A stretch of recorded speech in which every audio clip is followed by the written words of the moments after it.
Welcome to Bullet Point Nursing. My name is Dr. Goldstein, and in this lecture, we're going to go through pretty comprehensively pain management and inflammation issues as it relates to pharmacology, specifically for nursing school, but this can also be used for other uses as well.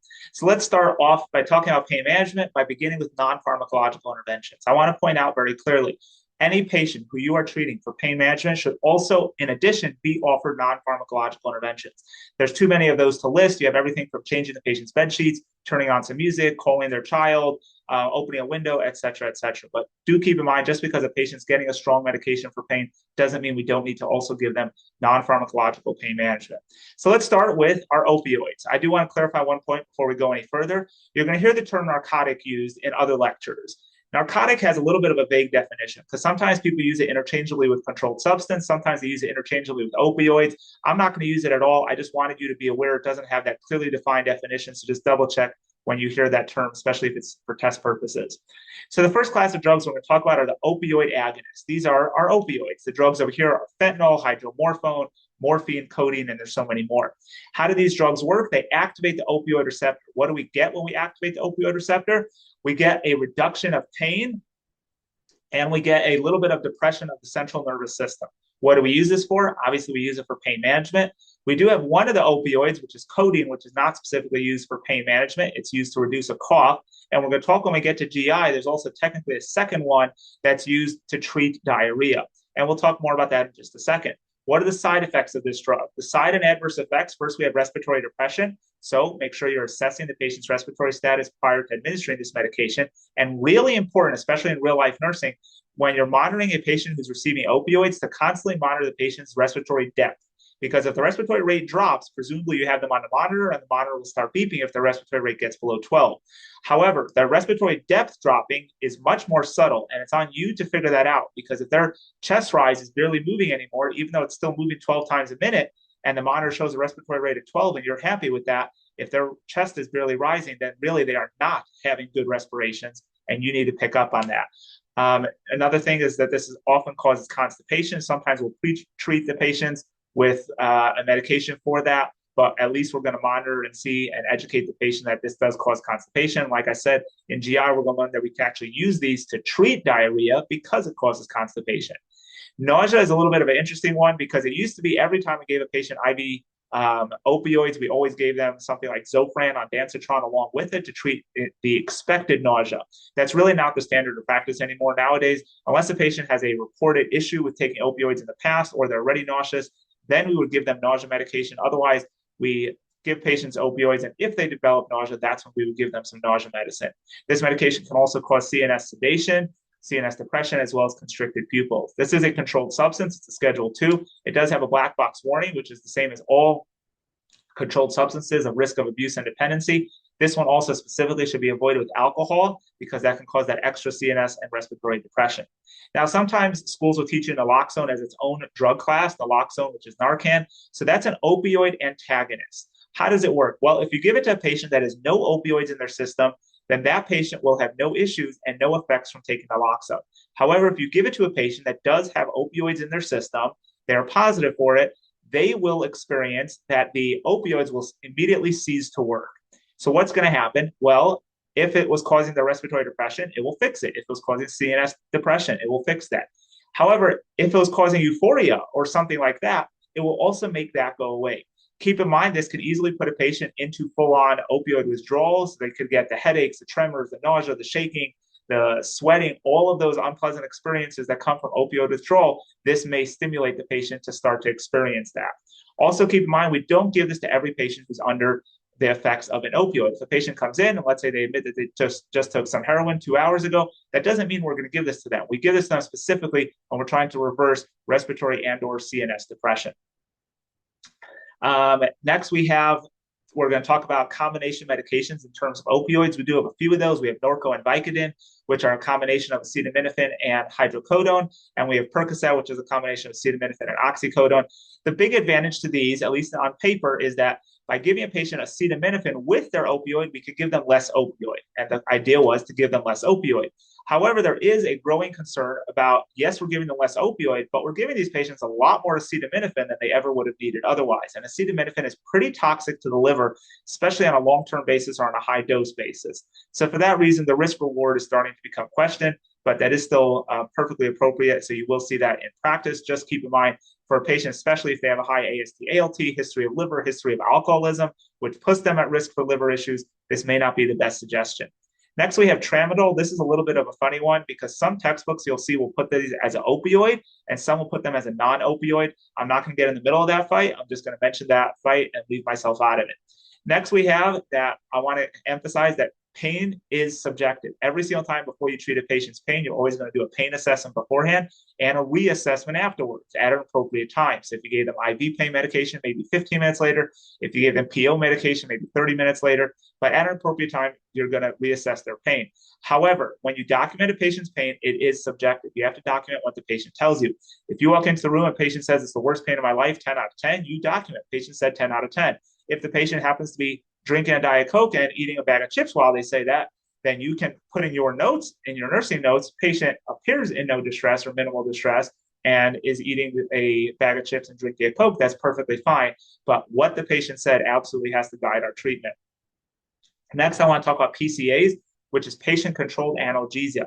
Patient-controlled analgesia is where a patient has an IV going and they have morphine or Dilaudid or something like that in the pump, and the pump is locked, that no one can access the actual physical liquid medication. However, the pump is set to give the patient regular doses of their pain management, or it can be used just for boosters. What's a booster? It's where a patient feels that they need extra pain management. They can push a button and it gives them a one-time dose. A few things to know about this. First of all, studies have shown that patients that have their pain controlled with PCA do show improved patient satisfaction and improved pain relief, which makes sense because we're putting them in control of it. Second of all, you need to educate patients that if they're hitting that button a bunch, that first of all, that's safe to do. It's not going to make them overdose. They should hit it when they feel pain. But if they are hitting it a bunch, they should report to you so that you can let the doctor know that possibly they need an adjustment of their pain management regimen. Third, I want to mention the fact that you should know what breakthrough pain is. Breakthrough pain is where a patient is on regularly scheduled pain management medications and they still experience pain in between doses. That's called breakthrough pain, and that's a big place where we use PCAs.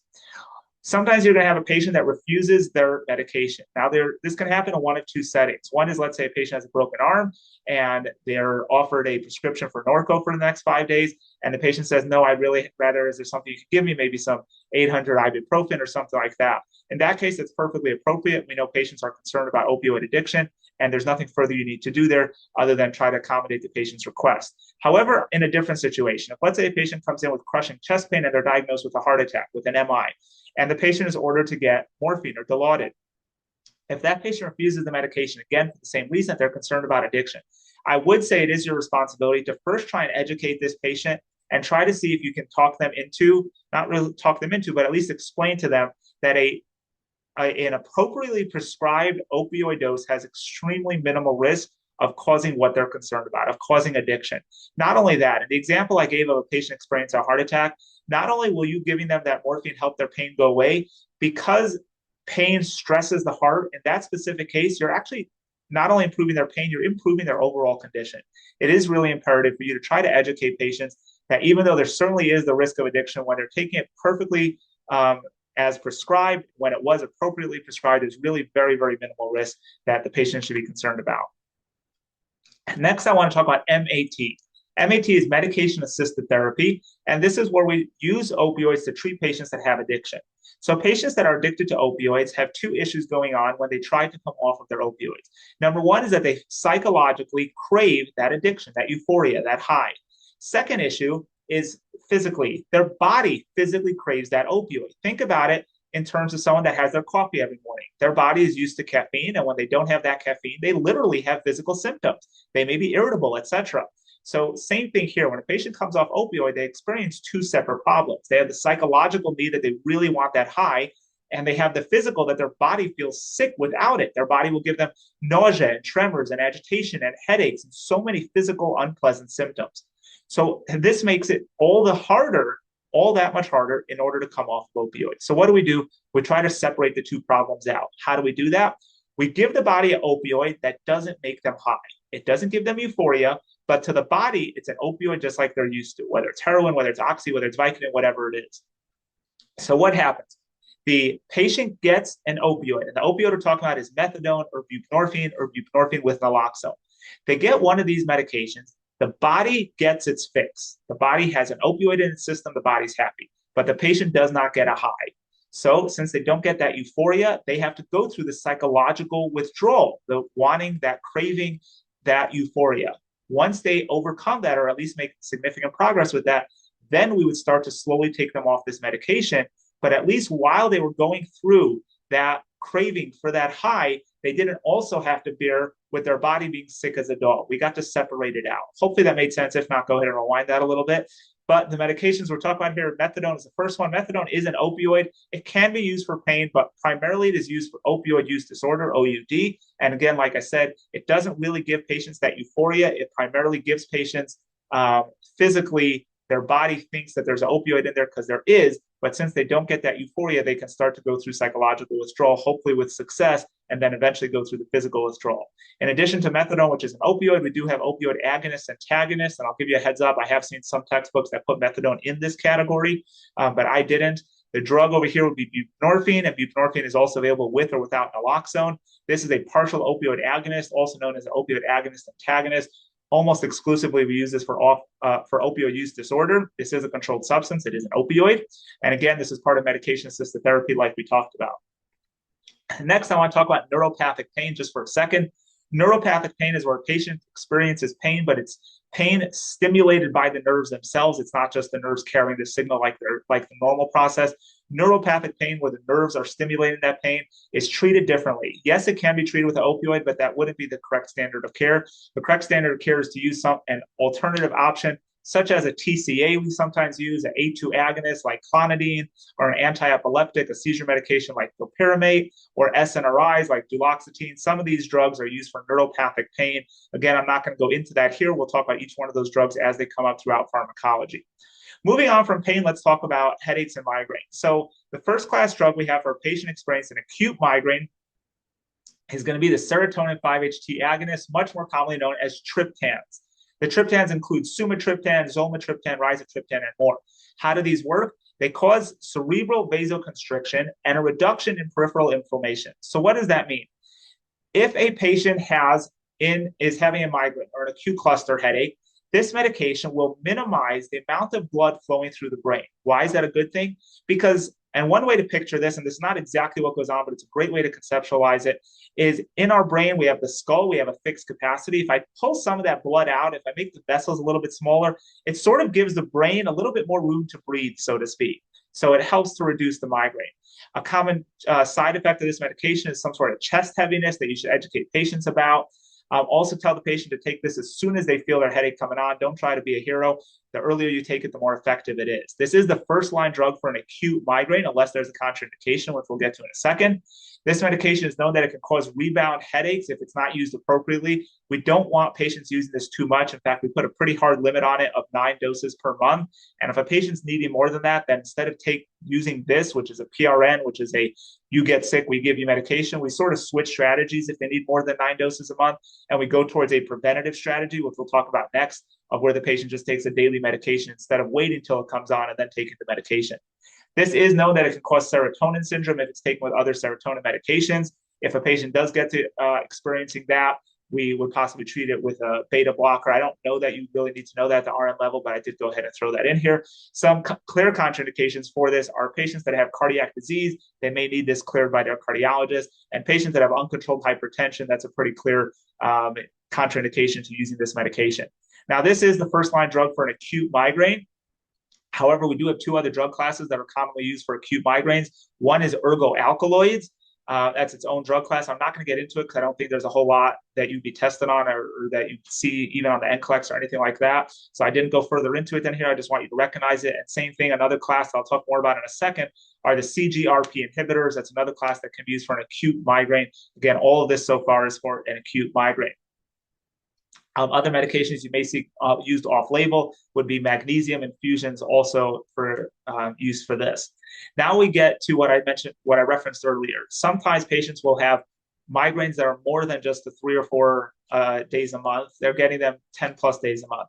In those cases, we'd rather switch to a preventative strategy. We'd rather them just take a daily dose of something, and it will prevent them from getting migraines at all, or at least get them from 10 a month down to 2 a month, which would be a big win. What drugs do we use for this? We use the beta blockers, the SNRIs, the anti-epileptics, the TCAs, and the CGRP inhibitors. CGRP inhibitors is a big growing class in the field of migraine pharmacology. But these are the ones that you'd most likely be tested on, that you might see being used for migraine prevention. Again, do keep in mind there's acute migraine treatment and migraine prevention. Don't get those mixed up. Moving on to a new topic, we have continuing in pain management, we have our NSAIDs. This also overlaps with our anti-inflammatory lecture. So NSAIDs are non-steroidal anti-inflammatory drugs. It's a very big drug class. It includes ibuprofen and ketorolac, meloxicam, naproxen, indomethacin, aspirin, a whole bunch of some of the most common medications that you may see. So how do these work? These inhibit COX-1 and COX-2, COX-1 and 2. And what does that cause? As far as we're concerned, the basic RN answer is this inhibits prostaglandins, which will cause inflammation, thereby reducing inflammation. However, let's break it down a little bit. COX-1 supports the stomach lining, it supports the kidneys, it supports platelet aggregation, and it promotes vasodilation. COX-2 supports inflammation. Don't get confused there, because make sure you understand my next sentence.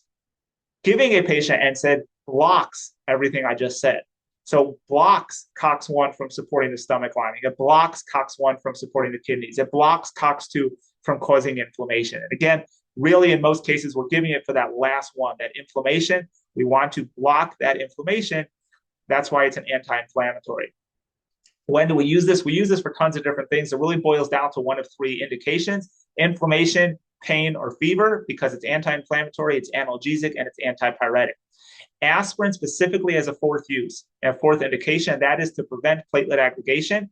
We'll talk more about that in the antiplatelet lecture if you haven't already seen it.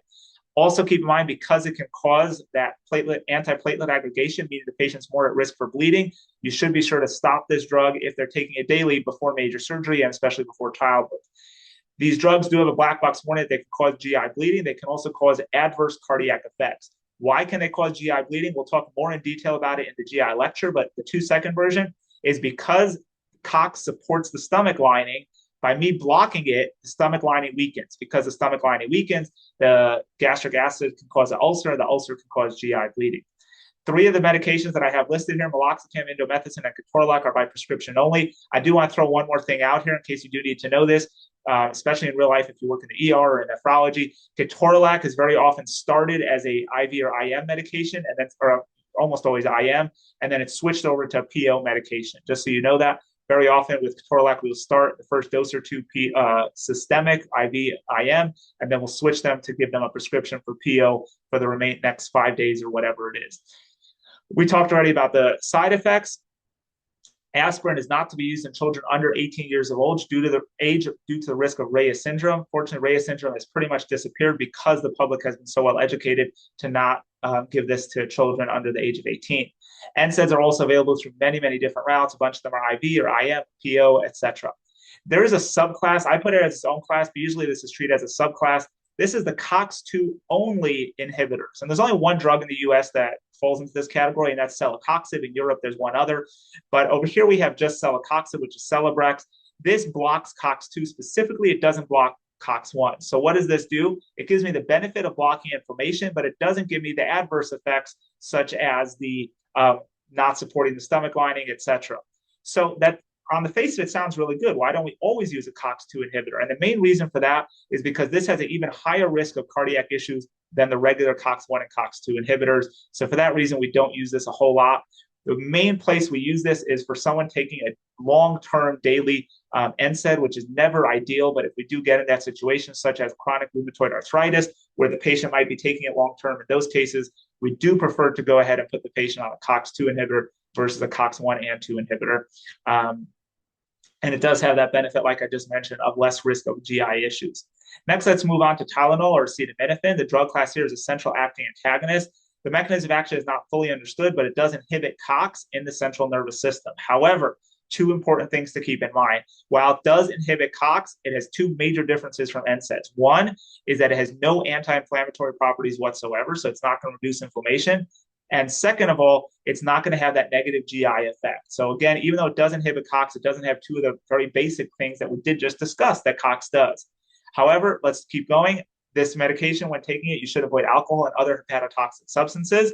It does have a black box warning for hepatotoxicity. This medication is really bad for your liver, especially if you're taking it on a regular basis. You will notice, I went back one slide, that NSAIDs are nephrotoxic and hepatotoxic. However, acetaminophen, even though it's the same hepatotoxic, it is significantly more hepatotoxic than NSAIDs are. Acetaminophen is generally, according to almost every guideline, preferred in pregnancy over NSAIDs. If a pregnant patient has a headache, we would much rather them take acetaminophen than ibuprofen. This medication does not have the same risk of GI bleeding. We already said that. And acetaminophen overdose is one of the more common drug overdoses that is dealt with in toxicology. And it does have a reversal agent, which is N-acetylcysteine. I do want to make 2 points before we move on. NSAIDs and acetaminophen are often given together. For example, a pediatric patient comes into the ER with a fever of 104.5. Odds are they're going to get a dose of both Motrin and Tylenol, possibly even together. Also, you may hear that patients are recommended, and this is correct, that if, let's say, you're going to have pain for the next 4 days, you may be told to take an acetaminophen for one dose, and then next one will be ibuprofen, next one acetaminophen, to keep alternating. Again, that is correct. However, you may also see that patients should not take these two together.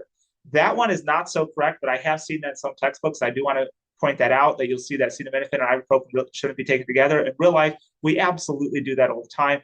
Even though they do have some of the same functions, they do have not the exact same mechanism of actions, which does make them safe to take together. Moving on, we have the end-all be-all of anti-inflammatories. The NSAIDs are sort of the babies in this group, but the kings in this group of anti-inflammatory are going to be steroids. The steroids can be called glucocorticoids or corticosteroids, same thing. Some of the drugs in this class are hydrocortisone or prednisone or methylprednisolone, dexamethasone, betamethasone, and there's more than that as well. So what do these drugs do? They suppress inflammation. They also suppress the immune response, and they suppress the adrenal function. So they do those three things. Steroids suppress inflammation, suppress the immune system, and suppress adrenal function. What do we use it for? We use it if a patient has adrenal cortical insufficiency or Addison's disease, where they're not getting enough level of steroids in their body. That's where, we'll talk more about that in a little bit in endocrinology. We also use this when we want to suppress the immune system, such as, let's say, a post-transplant patient. This is used in very specific situations for nausea, such as chemotherapy-induced nausea, which we'll talk more about in hematology oncology if you haven't already seen that. And finally, the vast majority of all time, it's used for inflammation. So some specific things it's used for gout and asthma, COVID-19, inflammatory bowel disease, allergies, cancer, gout, and that's not even close to all the list. What are the side effects? It does have some major side effects. Let's go through them, and they're definitely going to be things you're going to be tested on in nursing school. It causes immunosuppression. So remember, as a nurse, when you see immunosuppression, that means you have to be alert. If the patient develops a fever, they need to report that right away. Maybe the patient should be wearing a mask to avoid getting infected. It can cause hyperglycemia. So if a patient's already diabetic, they may need some adjustments on their schedule of medications or on how frequently they check their sugar. It can cause hypertension. Again, so if a patient has existing hypertension or borderline, then we need to pay extra attention to that. We might need to put them on medicine or adjust their medicine. It puts them at risk for osteoporosis because it decreases bone density. If you ever see a risk of osteoporosis, first of all, the patient should always supplement with calcium and vitamin D, but that's one point. But a second note is that if a patient is at risk for osteoporosis, then also they may need regular bone density scans, especially if they're taking this regularly, and that this will be a higher risk medication for a female post-menopause since they're already at risk for developing osteoporosis. This medication class can also cause mood swings. It can cause weight gain. It can cause sodium and fluid retention, so do pay attention to that. It can cause peptic ulcer disease because it does have some of that same effect of decreasing the strength of the lining of the stomach that can lead to bleeding. And then it can have that abnormal fat deposits that most of the textbooks call moon face. And you may also see buffalo hump. Those two usually go together for some reason. But moon face or buffalo hump are also known adverse effects of this medication, and definitely things that you may see on a test. So because of this extensive list of adverse effects, some of which are relatively common, we really don't like to give steroids a whole lot. But what's the trick? Because we love steroids. They work for so many different things. The trick is to try to give it as localized as possible. So we try, that's the next item on here, preferential to select steroids with a local effect versus systemic effect. You'll notice we give localized steroids all the time. If someone has asthma, they take inhaled steroids. It only affects on the lungs. If they have allergies, we give intranasal steroids. Flonase only acts on the nasal passages. If they have a rash, they take a hydrocortisone cream. That's a topical. If they have gout, we often give it by injection straight into the big toe. We always, always, always try to give steroids as localized as possible if that is possible and appropriate. If not, then we just go ahead and give it systemically because we do really like the effect, the job that it does on inflammation. But because of all these adverse effects, we try to limit giving it systemically. Steroids must always be tapered, period, no exceptions. The only exception to that, really, it's not really an exception, is if I'm just giving 1 or 2 doses, then there's no tapering necessary. But if a patient's taking a 5, 10, 20-day course of steroids, pretty much always they do need to get it tapered down. Why? We'll talk more in endocrinology, but the short answer is that when patients are taking steroids, their body stops producing steroids. And since their body stops producing steroids, they may end up with 0 steroids at all when the body stops producing it and you're no longer giving it to them. For that reason, it always has to be tapered. If someone does not taper it, they can end up with adrenal cortical insufficiency, and then we'd have to put them back on steroids in order to treat that. This can cause an increased risk of GI bleed. We don't generally give this with NSAIDs. If we're giving this, we don't need the NSAIDs anymore. This is generally considered much more powerful and does the same thing. So we usually wouldn't need these two together. And because of that immune suppression, we should generally avoid this in patients with an active infection. If you have any questions, please reach out. Have a great day.